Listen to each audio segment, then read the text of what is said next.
अब भाई साहब आप हमको ये बताइए कि आप नारी को कभी शक्ति के नजर से देखे हैं? अरे क्या बात कर रहे हैं भाई साहब, हम शक्ति के नजर से काहे देखेंगे, हम अपना नजर से देखते हैं।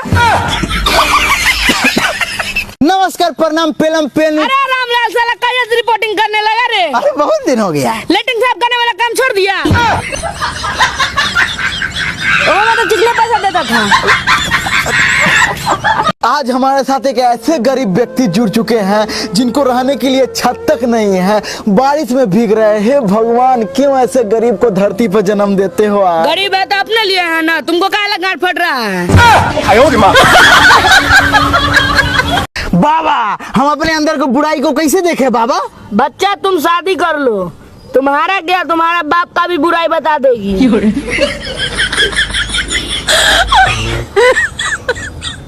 अरे दोस्त, सुने हैं तुम्हारा शादी हो गया है? अरे सही है बात है रे। क्या मिला है शादी में? मौगी।